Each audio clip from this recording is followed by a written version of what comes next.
तेरा काल बढ़ता जा रहा है, तुझको समझ में भी नहीं आ रही है बात। तो कंस घबराया, अरिष्टासुर को भेजा है। ज्योतिषी लोग बताते ना कि ये ग्रह अरिष्ट हो गया है, वो ग्रह अरिष्ट हो गया है, और समस्त अरिष्टों को भेजा है। और जब समस्त अरिष्ट आए हैं अरिष्टासुर बन करके, तो खेल खेल में ही भगवान ने उन लोगों का सबका उद्धार कर दिया। इसके बाद कंस ने विचार किया, और कंस ने विचार करके अक्रूर जी को भेजा है। अभी तक क्रूर भेज रहा था, अब की बार अक्रूर को भेजने का प्रयास कर रहा है। केसी आया, व्योमासुर आया, और नारद जी ने, देखिए ये संत हैं, नारद जी जाकर के भोजराज कंस से कहे, कंस तुम जब जान गए हो, आकाशवाणी हो गई, सब पता चल गया कि वही तुम्हारा भांजा ही काल बन करके तुम्हारी मृत्यु का कारण बनेगा, तब पर भी बैठे हो। कंस ने कहा, बाबा क्या करूं, समझ में नहीं आ रहा है हमको। कहा, अब तो प्रमाण मिल गया। अरे जितने लोगों को भेज रहे हो, वो लौट करके समाचार भी नहीं बता रहे कि क्या हुआ। रावण को भी लक्षण से मालूम हो गया था। रावण तो विद्वान था। ध्यान देना जरा, थोड़ा बड़े पढ़े लिखे लोग आप जो बैठे हुए हो, कमिश्नर साहब भी है, कथा के प्रेमी है। विद्वान और विद्यावान में अंतर है, बहुत बड़ा अंतर है। रावण विद्वान था, विद्यावान नहीं था। क्या अंतर है विद्वान और विद्यावान में? रावण जब भगवान का अवतार हुआ था तभी जान गया था कि हमको मारने वाले पैदा हो गए हैं। इतना बड़ा विद्वान था रावण। जानते हो, मंदोदरी समझाई है रावण को। एक दिन की घटना ऐसी घटी, थोड़ा आप लोग अवध वाले हो, थोड़ा सुना दें। और रावण एक दिन मंदोदरी को सजा रहा था अपने हाथ से, प्रेम में आकर के। मंदोदरी सुंदरी नहीं, परम सुंदरी थी। मंदोदरी साधारण स्त्री नहीं थी, परम सुंदरी थी मंदोदरी। और रावण सजा रहा था अपने हाथ से, प्रेम से बालों को सजाया। जो जो स्त्रियां पहनती हैं गहना, उसको अपने हाथ से रावण पहनाया। और जब मांग में पुनः सिंदूर डालने के लिए तैयार होता है, तो मंदोदरी हाथ जोड़ करके आंचल फैला देती है। कहा, महाराज आप हमारे पति हैं, अगर मेरे मांग में सिंदूर देखना चाहते हो तो मैं आपसे एक निवेदन कर रही हूं, उसको मान लीजिए, हमारे मांग का सिंदूर कभी मिटेगा नहीं। रावण ने कहा, क्या? कहा, सीता जी को आप वापस कर दीजिए।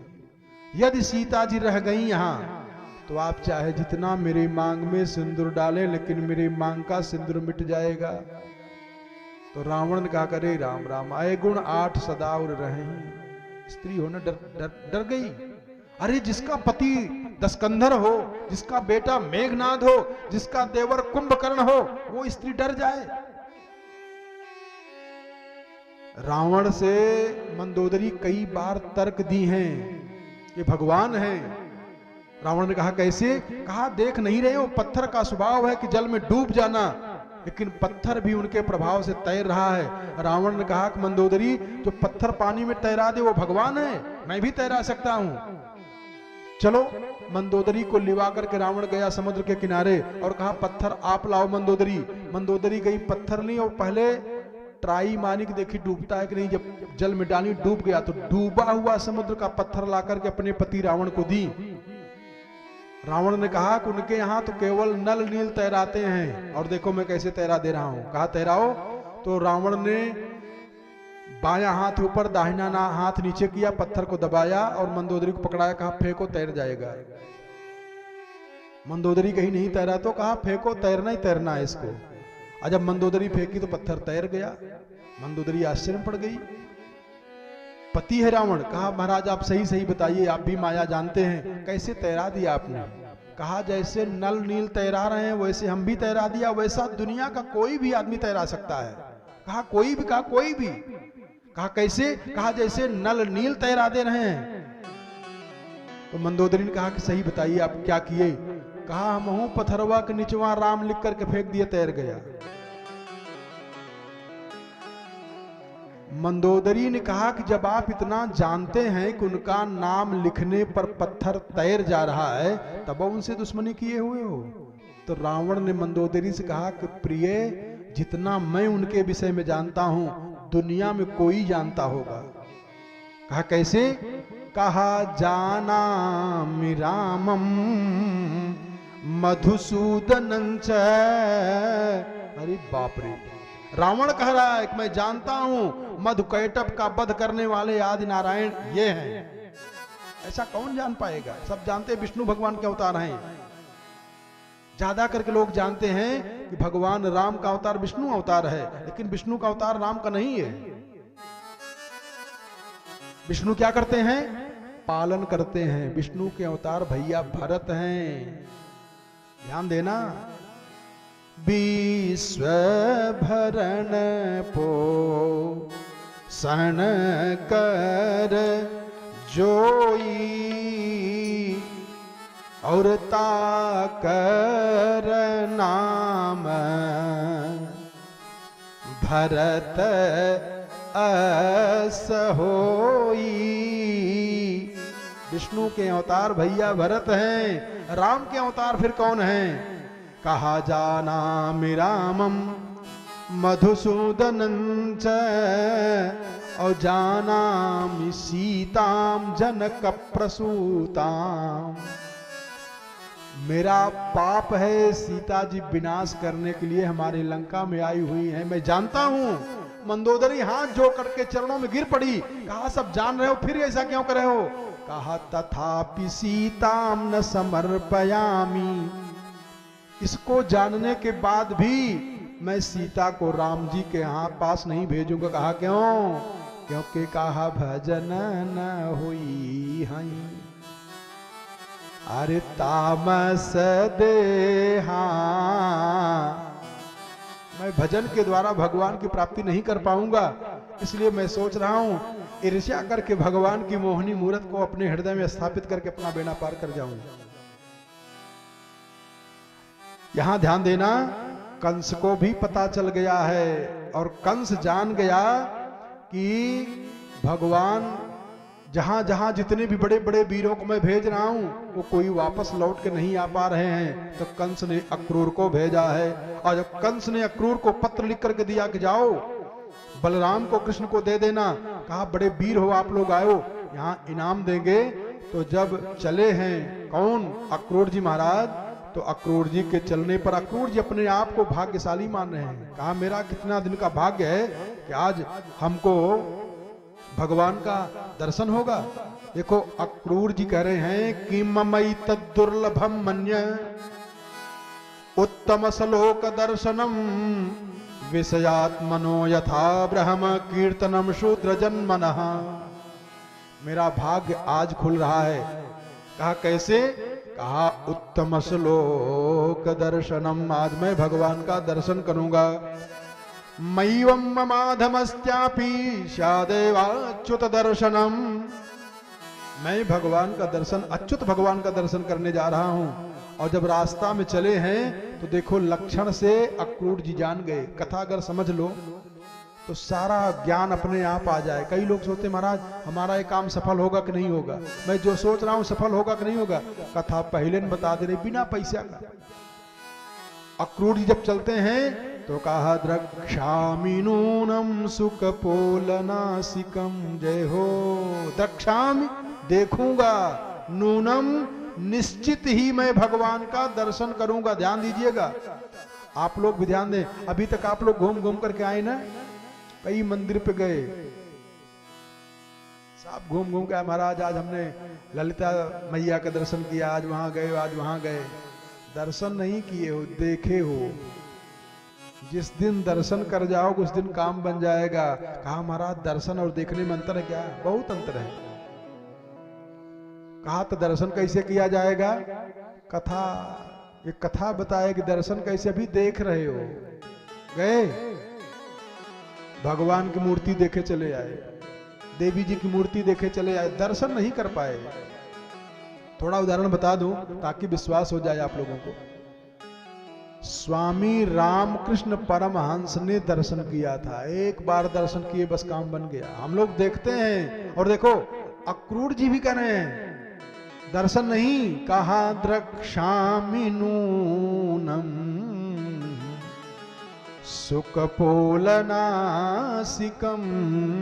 देखूंगा निश्चित ही। देखो ये लक्षण है, जो निकल रहे हैं मथुरा से वृंदावन पत्र देने के लिए, तो लक्षण से जान गए कि निश्चित है कि मैं भगवान को देखूंगा, हमारी मुलाकात भगवान से होगी।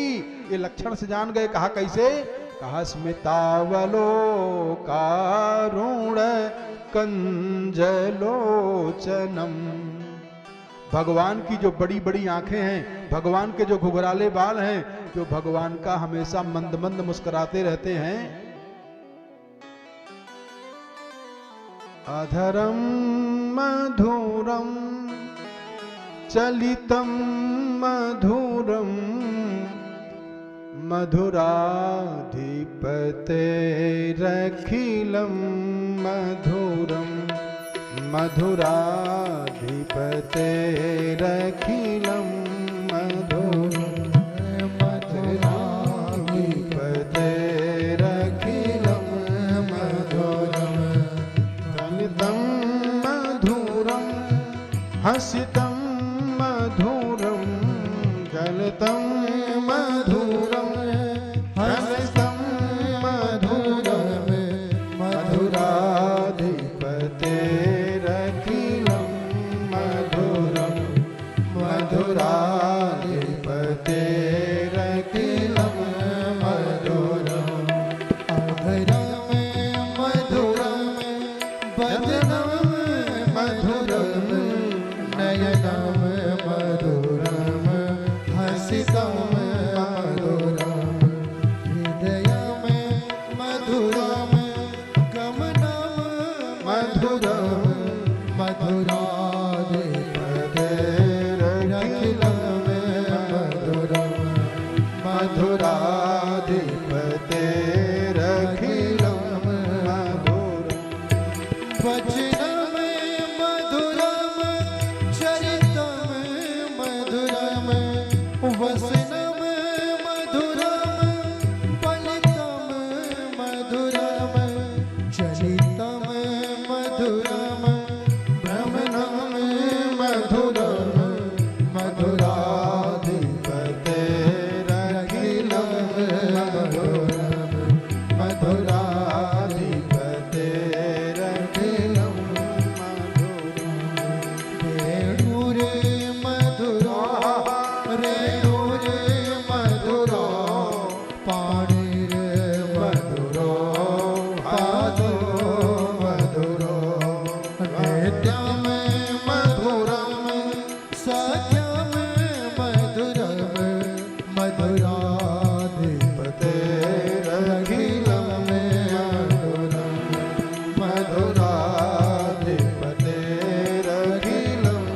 मधुरम, गीतं मधुरम पीतं मधुरम, भूतं मधुरम सुरतं मधुरम, रुदं मधुरम कलितं मधुरम, रूपं मधुरम तिलकं मधुरम, मधुराधिपतेरखिलं मधुरम, मधुराधिपतेरखिलं मधुरम, कलितं मधुरम तरणं मधुरम, हरणं मधुरम रमणं मधुरम, कपितं मधुरम शमितं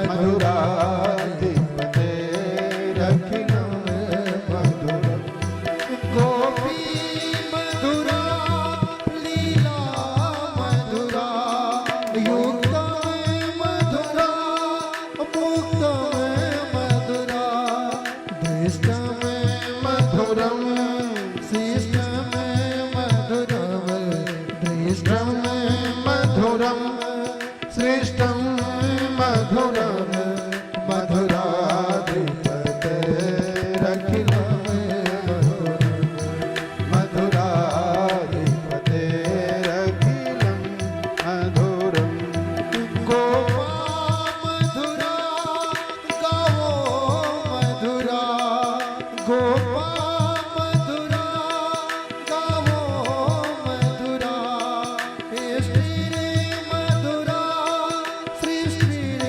मधुरा दलितं मधुरं फलितं मधुरं दलितं मधुरं चलितं मधुरं मधुराधिपते रखिलं मधुरं मधुराधिपते रखिलं मधुरं मधुराधिपते रखिलं मधुरं मधुराधिपते रखिलं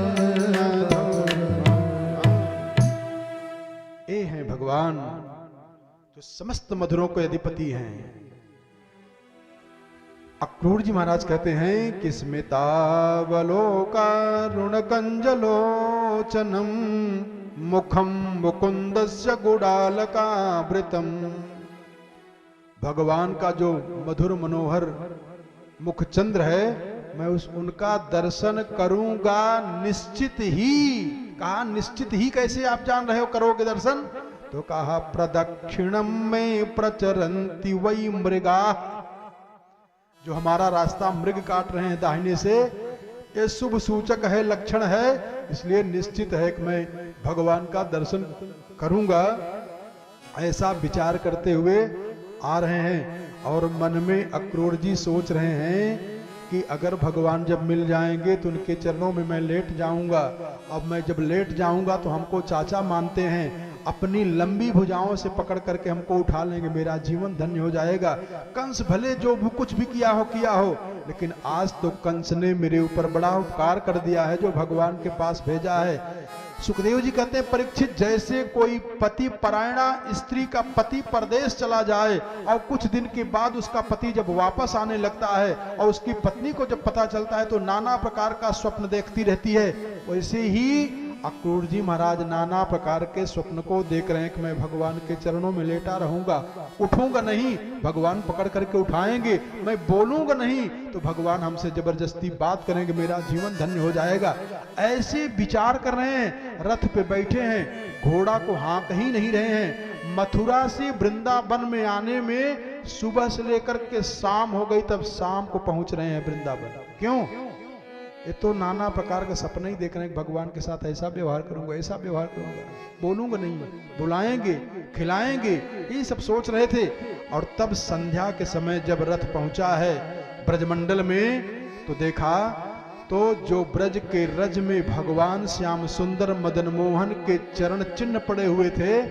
और अक्रूर जी महाराज ने जब देखा कि उस चरण चिन्ह में 24 चिन्ह हैं, भगवान के जो चरणों में 24 चिन्ह है ना, ये देखो सामुद्रिक शास्त्र भी बता दो, इसी का वर्णन कर दूं ना, दुनिया के सबसे बड़े सामुद्रिक शास्त्र बन जाओ, सबसे बड़े।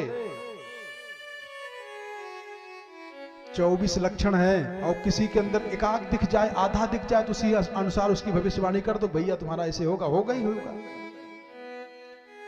अक्रूर जी महाराज जब मिलाए कि 24 दिख रहे हैं तो जान गए तो भगवान के चरण चिन्ह हैं। अक्रूर जी महाराज रथ से नीचे कूद पड़े और उसी ब्रज की रज में लौटने लगे। और जब ब्रज की रज में लौटे हैं तो गोपियों को तरस आया, कहा रे सखी धिक्कार है हम लोगों का जीवन, हम सब तो गोपी बनी मर्यादित स्थानों को स्पर्श कर पाई हैं, अरे सखी री ब्रज रज क्यों न भई, अगर हम सब ब्रज की रज बन गई होती तो और बढ़िया होता। अक्रूर जिसी में लेट जाते हैं, लोट पोट कर जाते हैं और जब आए हैं तो सुखदेव जी महाराज कहते हैं कि ददर्श कृष्णम रामंच ब्रजे गोदोहनम गतौ। संध्या के समय पहुंचे हैं और बलराम भैया और कृष्ण भगवान गौ माता का दुग्ध दूह रहे हैं, गाय का दूध दूह रहे हैं। और जब देखा अक्रूर जी तो जाकर के चरणों में लेट गए। और जब लेटे हैं तो पीत नीलांबर धरौ शरदंबुरु हे क्षणौ। पीतांबर पहने हैं भगवान श्याम सुंदर कृष्ण और नीलांबर पहने हुए हैं बलराम भैया। जब चरणों में लेट गए तो दौड़ करके भगवान उठाए। रे चाचा काहे आप लेटे हुए हैं? दाहिने हाथ को भगवान अपने कंधे पर रख करके धीरे धीरे दबा रहे हैं, बाएं हाथ को बलराम भैया अपने कंधे पर रख कर दबा रहे हैं। चाचा क्या हो गया है? और जब आए तो गुनगुना पानी करके अपने चाचा अक्रूर जी के पैरों को धोए और तब पूछ रहे चाचा रास्ता में कोई कष्ट तो नहीं हुआ आपको? तो अक्रूर जी को कृष्ण का मोह प्रबल हो गया कि मैं कितना अभागा हूं, मैं कितना नीच हूं, इनको लड़ाने ले जा रहा हूं मथुरा में। वहां कंस ने छल से रंगमंच बनवाया है, दुनिया के सबसे बड़े 5 पहलवानों को रखा है कि मेरे भांजे को कुश्ती लड़ने के बहाने मार देना, और मैं पत्र लेकर के आया हूं, धिक्कार है हमको, बोल नहीं पा रहे हैं। तब भगवान कह रहे हैं कि तात सौम्या गतः कच्चित स्वागतम भद्रमस्तु वः। चाचा आप सब सकुशल तो हैं? हाँ बेटा। तो भगवान भावुक होकर कहे कि किम नु नः कुशलम पृच्छे। चाचा मैं अपने माता पिता की कुशलता क्या पूछूं? हमारा मामा माता जी को बहुत मानता था, लेकिन जब से उसने सुना कि मैं पैदा होने वाला हूँ, माता पिता को जेल में डाल दिया है और मैं यहाँ खेल रहा हूँ, माता पिता हमारे जेल में हो, उनकी कुशलता मैं क्या पूछूं? तब अक्रूर जी को लगा कि हो सकता है कि कंस का काल हो, पत्र निकाल करके पकड़ा दिए। कहा भैया मामा जी ने पत्र भेजा है। जब पत्र देखे तो उस पत्र में लिखा है कि कृष्ण बलराम आप लोग आ जाएं, यहाँ आपको पुरस्कार दिया जाएगा। क्यों? क्योंकि बड़ा वीरता किए हो। जितने ग्वाल बाल हैं सब तैयार हो गए। कहा लाला हम भी चलूंगा, मैं भी चलूंगा। और जब ये बात यशोदा मैया को पता चला तो यशोदा मैया मूर्छित हो जाती। अरे भगवान क्या हो गया? पूरी रात मना रही है कि भगवान सूर्योदय न होने पावे, लेकिन हो नहार होई हैं बलियाई। पूरी रात यशोदा मैया रो रही हैं, पलने पे भगवान लेटे हुए हैं। भगवान उठते, माँ सो जाओ। हाँ बेटा सो रही हूँ, लेकिन नींद नहीं आ रही है। पूरी रात विचार कर रही है कहाँ हमसे त्रुटि हो गई, क्या गलती हो गई जो सुबह कन्हैया यहाँ से चले जाएंगे। सुबह हुआ, यशोदा मैया विलाप कर रही हैं, रो रही हैं। नंद बाबा ने कहा कि यशोदा अब कृष्ण को निकालो बाहर, उनको जाने दो। कहा महाराज हमसे बर्दाश्त नहीं हो पा रहा है। नंद बाबा ने कहा कि यशोदा दूसरे की अमानत कितने दिन तक संभाल के रखोगी आप? अरे तब तो मानो यशोदा जी का कलेजा फट जाएगा। कहा ये अपने नहीं है? कहा नंद बाबा और देवकी के हैं। तो कहा इसका मतलब इतने दिन तक मैं भ्रम में पली, अभी तक भ्रम में जीती रही। कहा भ्रम में नहीं जी हो, लेकिन अब वहां की भी तो आवश्यकता है, इनको जाने दो वहां। तो जब भगवान तैयार होने लगते हैं तो यशोदा मैया हाथ जोड़ करके नंद बाबा से कहती है कि थोड़ी देर के लिए क्षमा कर दीजिए, मैं अपने हाथ से एक बार पुनः इनको माखन मिश्री खिला दूं बस। नंद बाबा जैसे पत्थर की मूर्ति होती है ऐसे बैठ गए, उनको बेहोश नहीं, चेतना शून्य हो जाती है। और गोपियों को जब पता चला तो गोपियां बहुत विलाप की हैं, बहुत विलाप की हैं गोपियां। इतना विलाप की हैं गोपियां कि ब्रह्मा जी को गाली दे रही हैं। अहो विधाता स्तवन क्वचित दया संयोज्य मैत्र्या प्रणयेन देहिनः। अरे निर्दयी ब्रह्मा तू कितना निष्ठुर है, तेरा हृदय पत्थर का है, तेरे अंदर जरा सा भी दया नाम की कोई चीज ही नहीं है। तू तो एक बच्चे से भी ज्यादा गया गुजरा है। ब्रह्मा तू तो पहले इनसे इतना प्रेम करा दिया और आज अब उन्हीं को हमसे अलग कर रहे हो। तब एक गोपी कह रही कि सखी ब्रह्मा जी को क्यों गाली दे रही हो? उस बेचारे बुढ़े ने क्या किया है? अरे क्रूरस्त्वम क्रूर समाख्यया स्मनः। अरे जो अक्रूर आया हुआ है, जरा इसका तो देखो, इसके माता पिता ने इसका नाम अक्रूर रखा है, लेकिन ये तो महाक्रूर है, ये निर्दयी है, ये इसको तो जरा सा भी शर्म नहीं लग रही है। जैसे किसी की दोनों आंख फोड़ दिया जाए, ऐसे राम और बलराम हमारे दोनों आंख हैं और दोनों को लेकर के जा रहा है, इसको जरा सा दया रही है। तब तक तीसरी गोपियों ने कहा कि सखी क्यों इनको दोष दे रहे हो, इन बेचारे की क्या गलती है? तो पत्र लेकर के आए हैं, अपने आप पे मनन करो सखी कि हम लोगों का भाग्य नष्ट हो गया है, अब तो मथुरा के लोगों का भाग्य खुलने वाला है। इसलिए सखी